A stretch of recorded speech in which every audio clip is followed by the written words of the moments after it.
This will be Broke Story Volume 6. In this story, I'm going to drill down on pretty much why am I actually broke? Why am I, you know, financially deficient? Besides, I just basically don't have enough money to just pay off one of my biggest, I would call dragons, which is my debt account with the basically it's to the point now where literally my dragon is actually the US government. I mean, I slayed all of my other debts. I paid all of my other debts. And backstory, I recall the time that I pretty much it was a time that I just had zero balances on all of my credit report. I was about 18. I remember paying all of my debts off, having a zero balance on my credit report. I literally at that point I didn't know it, just didn't have the understanding then, but that was a big deal. I just didn't understand how much of a big deal that was at the time. I mean, I was, 18 years old. Um and I mean, that was over 20 years ago.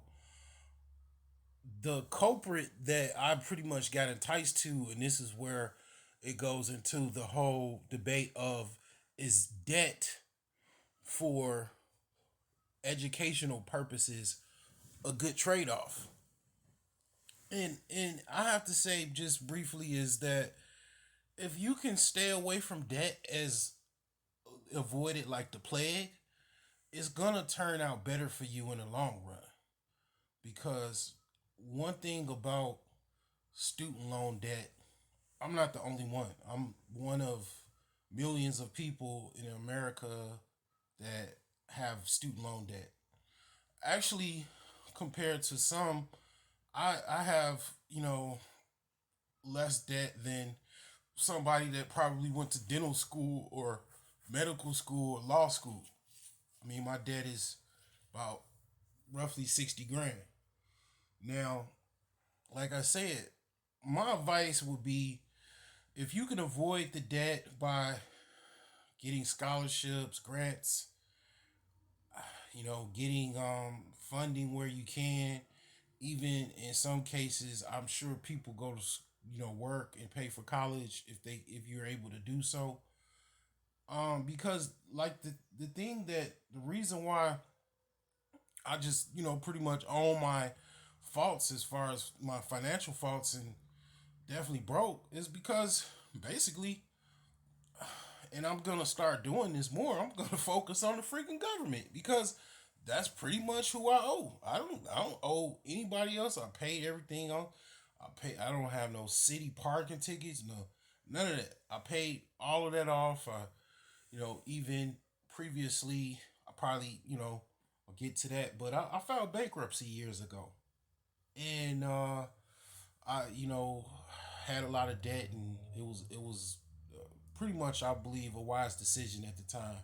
Now the thing is that all that aside, I don't have anything else but a student loan debt, student loan balance back from going to college, going to universities, you know, all in one account, all of the student loans that I've ever had.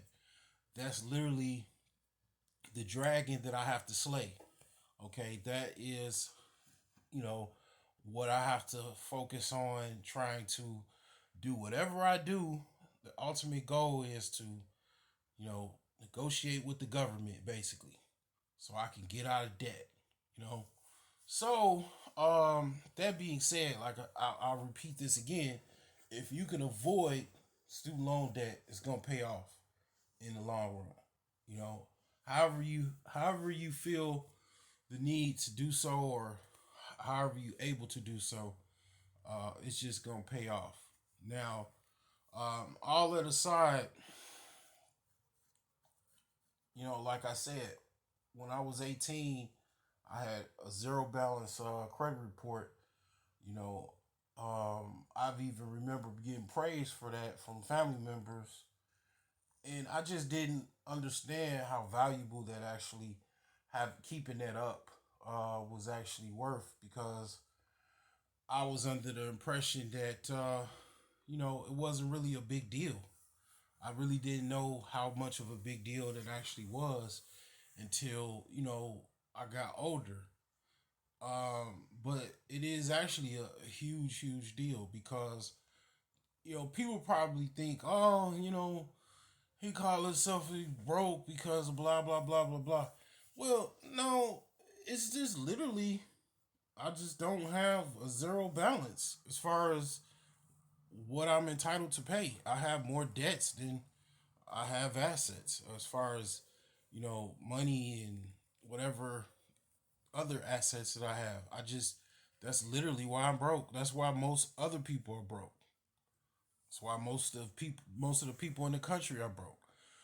And it's basically just that. If I had zero balance, whatever money I have, I could save it.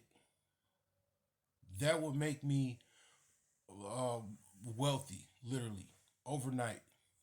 Okay, because see, the thing about it is, on average, as far as African Americans, on average, the rate of wealth is $3,000.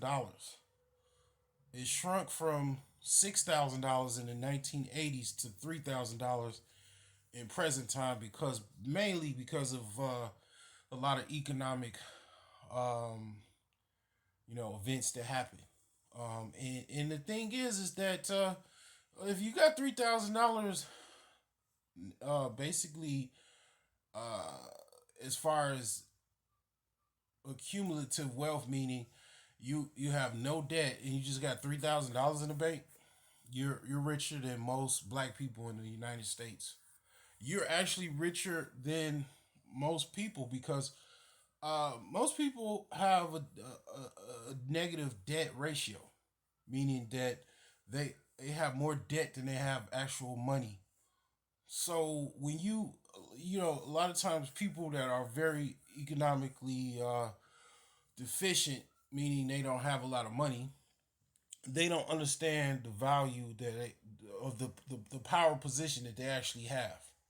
Because if you coming from a low position to a higher position, such as, let's say, you working at McDonald's and you have no debt, well, you're in a better position than someone that has $150,000 and is starting, a job as an intern making $50,000 a year. You probably thinking like, oh, this person, he's making, $30 an hour, and he's got this, this, and that, or she's got this, this, and this, and you know they make pretty good money. My friend, he makes that money, and I can't really hang out with him because I don't make enough money. Only making whatever $10 an hour working at McDonald's. You know, um, what I make a week, he makes in a couple days. Well, the thing about it is, yes, um, that might be true as far as what he makes, but a very very important lesson that a lot of people don't really think about is, it's not about how much you make, it's about how much you keep. At the end of the day, that gentleman or woman that makes 50,000 but got $150,000 in student loan debt, well, he or she doesn't get to keep much, because if he basically was actively paying on that student loan, um, most of his money would be gone if he was aggressively trying to pay it off, versus a person that works at McDonald's, no student loan debt or any debts whatsoever. You can literally uh, just basically save whatever monies you have, and you'll be more rich or wealthy than a person making 50,000 and with $150,000 in student loan debt. And this is what the um, people that are kind of on the poor side don't really understand, because things are a lot of things are based off of basically a lot of mind control and psychological ploys and stuff to trick you to think a certain way, so you can kind of be a Debbie Downer or I don't know, Donald Downer about your life and your lot in life or whatever, right? But make no bones about it, the broke genius will definitely tell you that you are better positioned than me and a lot of other people that have debt. You don't get fooled by the brand new Dodge Charger or Challenger, um, with the guy that has a city job making whatever $40 an hour, whatever, and he's got or she brand new house mortgage, which is about $1,300 a month, and the Dodge Charger or Challenger is about $700 a month because they probably don't really have a good credit card debt, student loan debt because they went to college for a little while. So you're talking about over $200,000 worth of debt, and they look very well. They got nice clothes, they make decent money, they have a nice car. You might feel bad walking past the car and going to get on the bus stop and get on the bus. You might feel bad about that, but it's you really have to look at things. One thing about education and let's just say very important class that I took in college, which is called philosophy, basically critical thinking, philosophy, critical thinking. A lot of times, people, they don't they don't really think critically. They don't um, they don't think outside of, let's just say, the masses. Pretty much the herd. Okay, they think. Okay, most people think with the herd. Shout out to Ron Wheels. Okay, most people, three types of men basically. Most people, check that video out. Most people think what's good for the populace, which is the herd. Outside of the herd, you have, the common man or woman, right? Most people are thinking like whatever the herd is thinking. They don't think, oh, well, it's something more to this. It ain't just, the appearances. A lot of times people are confused or trying to follow people that have an appearance. And it also goes back to, the four types of men, what I'm talking about, the poor man with no money, the rich man with no knowledge, or the rich dummy, and then the poor or broke or whatever, man with knowledge, and of course the man with knowledge and money. Okay, well, a lot of times people that have no knowledge and no money, they look at the appearances of someone that is basically trying to pretend. I call them rich pretenders. Most people are looking at rich pretenders as an example of what they should follow, or they feel bad because a rich pretender is looking good, and then they don't really look that well because they work in McDonald's, and then they don't have a car, and they hopping on a bus. Well, that's where critical thinking comes, because you know when I see somebody with a brand new car, I know in my mind that's a brand new car note. That's a brand new car loan. This person got, not only does they have to pay a car loan payment, they have to pay a full coverage auto insurance bill.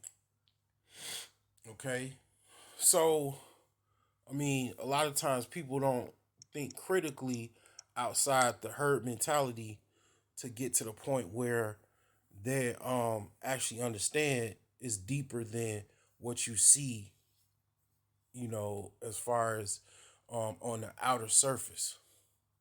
When you go into the inner surface, that's why a lot of times people don't even want to talk about, the average person doesn't even want to talk about their personal financial matters. That lets you know right there that people, a lot of times, because people pretend so much, so many people that are literally financially being disingenuous, that a lot of times people don't even want to talk about their finances, right? It's four things that people don't talk about: money, sex, religion, politics. People will probably talk to you about sex and politics, even religion. Lastly, they would not even talk about finances. I'm like, man, why you all in my business? What you want to know all these questions for? You you work with people. People don't even want to let you know how much money they make, and they work in the same department that you make. All that type of stuff. That lets you know how important this is and how deep this goes. But the thing is that make no bones about it.